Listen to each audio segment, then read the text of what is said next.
అందరికీ నమస్కారం అండి. ఈరోజు కురుమద్దాళి విజయలక్ష్మి గారు రచించిన అందమైన అపశృతి అనే కథను విందామా? మధ్యాహ్నం 12 గంటలైంది. సిద్ధార్థ ఉదయమంతా నిద్రతీసి 11 గంటలకు భోంచేసి స్నేహితుడి పని మీద బయటికి వెళ్ళాడు. 4 తర్వాత వస్తానని చెప్పాడు. నిన్నటి రోజు సిద్ధార్థ బయటికి వెళ్ళగానే హాయిగా ఉదయం భోజనం కానిచ్చాడు మురారీదేవుడు. 1 గంటకి సిద్ధార్థ తిరిగి రావడం, రాత్రి 8 గంటల దాకా ఇల్లు కదలకపోవడంతో మురారీదేవుడికి కాఫీ నీళ్లు, ఆఖరికి మంచినీళ్ళకు కూడా గతి లేకపోయింది. అటకే గది అయింది. సిద్ధార్థ నైట్ డ్యూటీకి వెళ్ళగానే అటక దిగి వచ్చాడు. ఆడిపోయింది ముఖం. ఏ రోగమూ లేని మనిషి అలా పడుకుని ఉండాలంటే కష్టమే. జబ్బుతో బాధపడుతున్నట్టే అయిపోయాడు. శృతిని అడిగి సర్ఫ్ తీసుకుని తన బట్టలు ఉతికి ఆరేశాడు. శృతితో ఎక్కువ మాట్లాడలేదు. సిద్ధార్థ పడుకునే మంచం మీద పడుకున్నాడు. ఉదయం లేచి తన బట్టలు తీసుకుని అటకెక్కాడు. రాత్రంతా మురారీదేవుడు కదలకుండా పడి నిద్రపోతాడు. శృతికి నిద్ర పట్టలేదు. పక్కలో బల్లెం పెట్టుకుని ప్రశాంతంగా ఉండలేను అనుకుంది. తెగించి ఏదో ఒకటి చెయ్యాలనుకుంది. అదృష్టం కలిసొచ్చిందా అన్నట్లు మురారీదేవుడి రివాల్వర్ శృతికి చిక్కింది. రాత్రి తమ బట్టలు ఉతుక్కుంటుండగా శృతి రివాల్వర్ కాజేసిందని మురారీదేవుడు గ్రహించలేదు. సిద్ధార్థ బయటికెళ్లగానే మురారీదేవుడు అటక దిగి వచ్చాడు. మురారీదేవుణ్ణి ఎలా ఎదుర్కోవాలా అని ఆలోచిస్తున్నది శృతి. మీ అన్నయ్యకు ఎలా థ్యాంక్స్ చెప్పాలో తెలియడం లేదు శృతి. రాత్రిళ్ళు డ్యూటీకి ఎడుతున్నాడు, పగళ్ళు స్నేహితుడి పని మీద వెళుతున్నాడు నవ్వుతూ అన్నాడు మురారీదేవుడు. 2 రోజుల్లో ఏ నిమిషానైనా మా అమ్మ రావచ్చు. మా అన్నయ్యకు నైట్ డ్యూటీలు అయిపోతాయి. నువ్వెప్పుడు వెళ్తావు? అతను చెప్పింది వినిపించుకోనట్లుగా విసుగ్గా ముఖం పెట్టి అడిగింది శృతి. ఏ పని చెయ్యాలన్నా మంచి ముహూర్తం చూడాలన్నది పెద్దల మాట. మంచి ముహూర్తం చూసుకుని మరీ వెళతాను. వచ్చేటప్పుడు ముహూర్తం చూసుకునే వచ్చావా? ప్రాణాలు అరచేతిలో పెట్టుకుని పరిగెత్తుకొచ్చావే. నే మంచి ముహూర్తం చూసుకుని పరిగెత్తుకు రాబట్టే ఓ అందమైన అమ్మాయి వినయంగా తలుపులు తెరిచి పై అంతస్తులో పడక ఏర్పాటు చేసి నవకాయ పిండి వంటలతో ఆతిథ్యం ఇచ్చి ఆదరించి గౌరవించి. షటప్! శృతి కళ్ళు నిప్పులు కక్కినట్లు ఎర్రబడ్డాయి. అప్పుడే నిజస్వరూపం చూపిస్తున్నాడనుకుంది. అలవాటుగా భుజాలెగరేశాడు. అబ్బో అన్నట్లు మూతి బిగించాడు. నువ్వు తిట్టినా బాగుంటుంది శృతి అన్నాడు తేలిగ్గా నవ్వేస్తూ మురారీదేవుడు. చీరల కింద దాచిన రివాల్వర్ని చీరలు ఓ చేత్తో నెట్టేసి ధన్మని మరో చేత్తో అందుకుంది. సూటిగా అతని వైపు గురిపెట్టింది. నే చంపినా బాగుంటుంది అంది కఠినంగా. అదేమిటి? తెల్లబోయాడు మురారీదేవుడు. రివాల్వర్ ప్రాణరక్షణకి, ప్రాణం తీయడానికి వాడే ఆయుధం. ప్రస్తుతం నీ ప్రాణం తీయడానికి ఉపయోగపడుతున్నది. రెడీగా ఉండు దేవుడు. శృతి, ఎందుకు అరుస్తావు?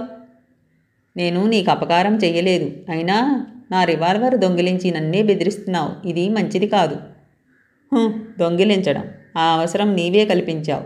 నీ ఉనికి బయటపడితే నాకొచ్చే కీడు గ్రహించావా?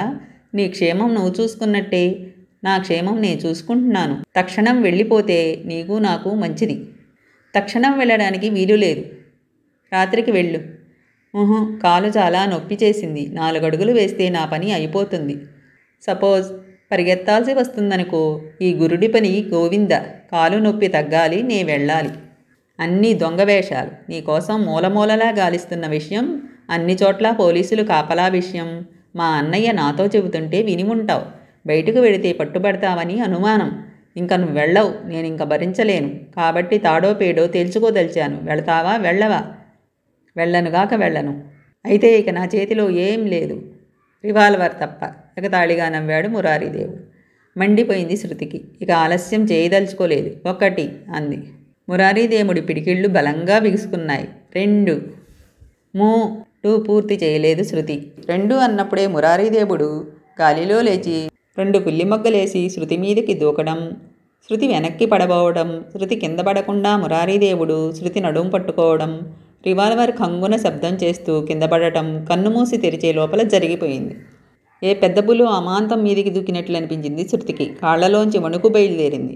శృతి, నా మాట విని నన్ను కాపాడావని ఎంతో అనుకున్నాను. నేనేం అపకారం చేయకపోయినా నా ప్రాణం తీయడానికి తలపడ్డావు. నా మంచితనాన్నే చూశావు. ఓసారి చెడ్డతనాన్ని కూడా చూడు. మళ్ళీ ఇలాంటి పనులు చేయవు అంటూ ఎడంచేత్తో శృతిని తన హృదయానికి గట్టిగా హత్తుకుని ముఖమంతా ముద్దులతో నింపేశాడు.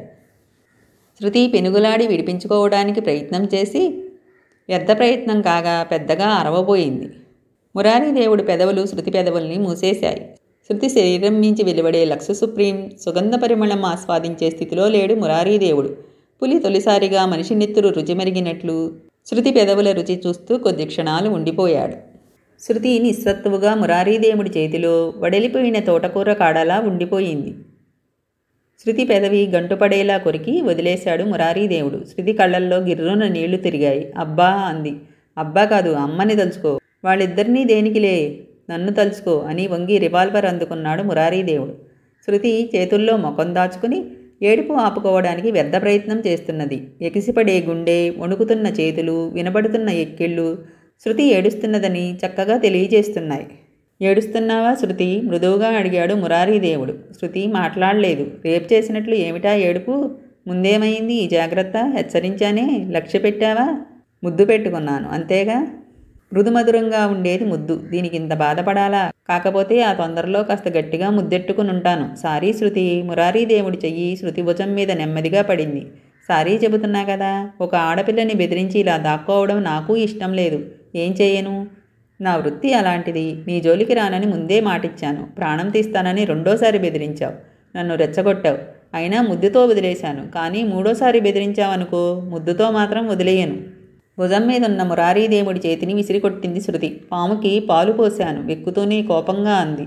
మురారీదేవుడి చేతులు శృతిని చుట్టేశాయి. ఏడుపు ఆపు. నా జోలికి నీవు రాకు, నీ జోలికి నేను రాను. ఇదే చివరి మాట. నేను నీ వాళ్ల కళ్ళల్లో పడితే నీకు ప్రమాదం అని ఊహిస్తున్నావే కానీ నా గురించి ఆలోచించావా? ప్రమాదంలో ఉంది నేను. నా ఉనికిని నేనే బయట పెట్టుకుంటానా? ఎంత తెలివి తక్కువ దానివి. సమయం చూసి నేనే వెళతాను. ఏడుపు ఆపాలి, లేకపోతే నా చేతులు ఇలా నిన్ను చుట్టే ఉంటాయి. ఆ పైన నా మనసు నా వశ్యం తప్పుతుంది. ఆ పైన శృతి టక్కున ఏడుపు ఆపేసింది. గుడ్ గర్ల్, నాకు భోజనం వడ్డించు అంటూ మురారీదేవుడు శృతి నుంచి దూరంగా జరిగాడు. శృతి రయ్యిన వంటగదిలోకి పరిగెత్తింది. మురారీదేవుడు బాత్రూంలోకి వెళ్ళి కాళ్ళు చేతులు కడుక్కొచ్చాడు. ఆ పూట స్నానం చేయలేదు. వంటగదిలోకి వెళ్ళిన శృతి ఇంకా వడ్డించలేదు. మురారీదేవుడు స్నానం చేసొచ్చేటప్పటికి ఎలాగూ ఆలస్యం అవుతుంది. అందుకే తీరుబడిగా హృదయంలో భారమంతా దిగేటట్టు పీట మీద కూర్చుని మోకాళ్లలో తలదాచుకుని వెక్కి వెక్కి ఏడుస్తూ ఉండిపోయింది. మురారీదేవుడు గుమ్మంలో నుంచుని ఉండడం గమనించలేదు. కాసేపు ఏడిస్తేనే గాని ఈ పిల్ల స్థిమితపడేటట్లు లేదు అనుకుంటూ రెప్పబాల్చకుండా శృతిని చూస్తూ ఉండిపోయాడు మురారీదేవుడు. తను చేసిన పనికి పశ్చాత్తాపం మాత్రం పడలేదు. శృతి కళ్ళు తుడుచుకుంటూ తల ఎత్తి మురారీదేవుణ్ణి చూసింది. భయం కంగారుతో చకచకా పీటవాల్చి భోజనం వడ్డించింది. మురారీదేవుడు వచ్చి పీట మీద కూర్చున్నాడు. రోజూ ఏదో ఒకటి మాట్లాడుతూ అతన్ని పరీక్షగా చూస్తూ రకరకాలుగా ఆలోచించేది శృతి. ఛాతీ నిండా నల్లని ఊలుకోటులా ఇంతెత్తున పెరిగిన రోమాలు చూడంగానే చీమలు దోమలు ఏం కర్మ, బల్లులు తొండలు కూడా ఈ మహారణ్యంలో దాక్కోవచ్చు అనుకుని నవ్వుకునేది. పాడు ఆలోచనలు అని ఆపై తిట్టుకునేది. మనిషి తెల్లగానే ఉన్నాడు. దొంగలు కూనీకోర్లు నల్లగా ఉంటారని కథల్లో చదివింది కానీ తెల్ల దొంగలు లేరని చదవలేదుగా. ఇలా సాగేవి ఆలోచనలు. ఈరోజు మాత్రం తలెత్తి పొరపాటుగానైనా మురారీదేవుడి వైపు చూడలేదు. అన్నీ దగ్గర పెట్టి అవమానభారంతో అటు తిరిగి అలమర సర్దుతూ నుంచుంది శృతి. కూర బాగుంది మురారీదేవుడు అన్నాడు కూర మారు వడ్డించుకుంటూ. శృతి ఊకొట్టలేదు, తిరిగి చూడలేదు. అలమరలో డబ్బాలను జాడీలను తీయను యథాస్థానంలో పెట్టను చేస్తున్నది. కొద్దిసేపు ఆగి పులుసు బాగుంది, పులుసులో ములక్కాడలు నాకెంతో ఇష్టం అన్నాడు మురారీదేవుడు. నోరు మూసుకుని తినిపో అన్నట్లు మౌనం వహించింది శృతి. మురారీదేవుడు ఇంకా మాట్లాడలేదు. భోజనం ముగించి పీట మీద నుంచి లేచాడు. శృతి కాలు చలుపుతున్నది. ఒళ్ళంతా నొప్పులు, జ్వరం వచ్చేటట్లుంది. ఆస్ప్రో కానీ అనాసిన్ కానీ టాబ్లెట్లు ఉన్నాయా అడిగాడు మురారీదేవుడు. శృతి జవాబిచ్చే లోపలే వాకిలి తలుపులు దడదడా శబ్దం చేశాయి. మురారీదేవుడు 4 అంగల్లో మధ్యగదిలోకి వెళ్ళి అటకెక్కాడు. మురారీదేవుడు తిన్న కంచం తీసుకెళ్లి అంట్లలో పడేసి అప్పుడే అన్నయ్య వచ్చాడా అనుకుంటూ తలుపు తీయడానికి వెళ్ళింది శృతి. వచ్చింది సిద్ధార్థ కాదు, శృతి స్నేహితురాలు శ్రీదేవి.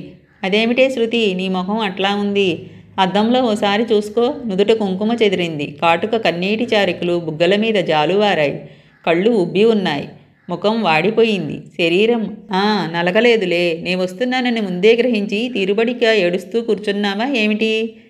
లేక ఎవరైనా రేప్ చేశారా? గుమ్మంలో కాలు లోపల పెడుతూ నవ్వుతూ అడిగింది శ్రీదేవి. ఏడ్చినట్టే ఉంది, నిద్రపోయి లేచాను అంది శృతి. ఈ ముఖం ఏడ్చినట్లే ఉందనే కదే నేను సెలవిచ్చింది నువ్వు అంటూ పకపకా నవ్వింది శ్రీదేవి. మిట్ట మధ్యాహ్నం మిడసరి లగ్నం అన్నట్టు ఇప్పుడు బయలుదేరి వచ్చావేమిటి అంది శృతి. చెప్పాలా? చెప్పక తప్పదు. మీ అమ్మ ఊరికి వెళ్ళిందని నాకు తెలుసు. రాత్రింబవళ్ళు ఇలా పడి నిద్రపోదామని కూడా నాకు తెలుసు. అందుకే నీ నిద్రాభంగం చేయడానికి నీతో సరదాగా సాయంత్రం దాకా గడుపుదామని వచ్చాను. నిద్రముఖం నీవును. నే వచ్చేసరికి టాయిలెట్ అయి ఖుషీగా ఉండక ఇదేమిటి? వస్తావని ముందే కబురు చెయ్యకపోయావా? అలంకరించుకుని ఎదురు చూస్తూ ఉండేదాన్ని. ప్రస్తుతం తమరు కూర్చుంటే ముఖం కడుక్కుని పౌడరద్దుకుని బొట్టు పెట్టుకుని వస్తాను. త్వరగా రమ్ము. ప్రస్తుతం బాత్రూంకి పొమ్ము. నేనిలా విశ్రమించేదలెమ్ము అంటూ శ్రీదేవి మంచానికి అడ్డంగా పడుకుంది. తేలికపడిన హృదయంతో శృతి వెళ్ళి ముఖం కడుక్కుని వచ్చింది. శృతి శ్రీదేవి ఓ చోట చేరారంటే వాళ్ళకి గంటలు నిమిషాల్లా గడిచిపోతాయి. మరి కాసేపటికి శృతి శ్రీదేవి కబుర్లలో పడ్డారు.